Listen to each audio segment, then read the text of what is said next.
রাখি চ্যানেলে তোমাদের সবাইকে স্বাগত। চলে এসেছি রান্নাঘরে তো নতুন একটা রেসিপি নিয়ে। আজকে বানিয়ে দেখাবো দেখি চিকেন কষা।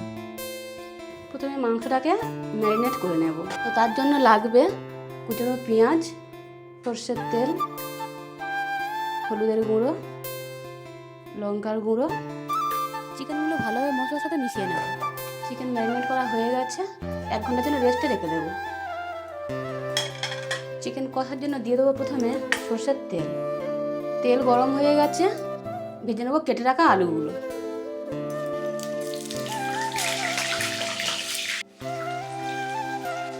আলুগুলো হলুদ আর লবণ দিয়ে ভেজে নেব। আলুগুলো লাল লাল করে ভেজে নিয়েছি, এবারে তুলে নেব। তো ওই আলু ভাজার তেলের মধ্যে দিয়ে দেবো গোটা গরম মশলা আর শুকনো লঙ্কা আর তেজপাতা।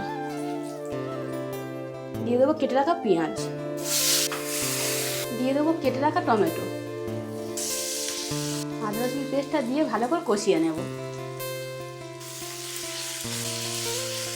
এবারে একে একে সব মশলাগুলো দিয়ে দেবো। হলুদের গুঁড়ো, লঙ্কার গুঁড়ো, জিরে গুঁড়ো আর ধনের গুঁড়ো দিয়ে ভালোভাবে নেড়ে চেড়ে মশলাটাকে কষিয়ে নেব। স্বাদ ব্যালেন্সের জন্য একটু চিনি দিয়ে দেবো।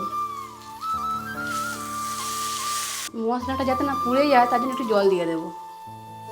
মশলা থেকে তেল ছেড়ে দিয়েছে, এবার চিকেনগুলো দিয়ে দেবো।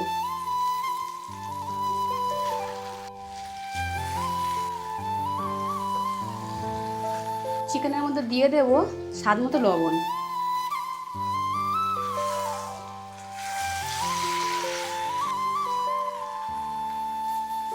দিয়ে দেবো ভেজে রাখা আলুগুলো।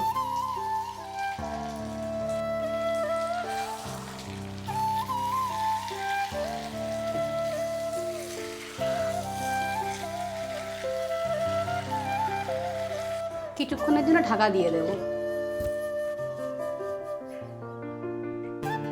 ঢাকাটা খুলে দেখে নেব চিকেনটা কত দূর হলো।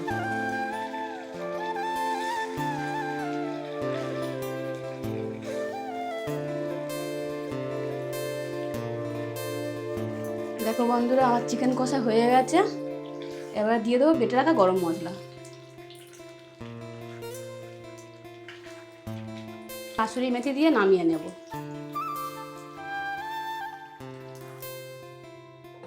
দেখো বন্ধুরা, আমার চিকেন কষা হয়ে গেছে। রেসিপিটি কেমন লাগলো কমেন্ট করে জানিও। আর পুরো ভিডিওটা দেখার জন্য ধন্যবাদ। তোমরা সুস্থ থেকো, ভালো থেকো।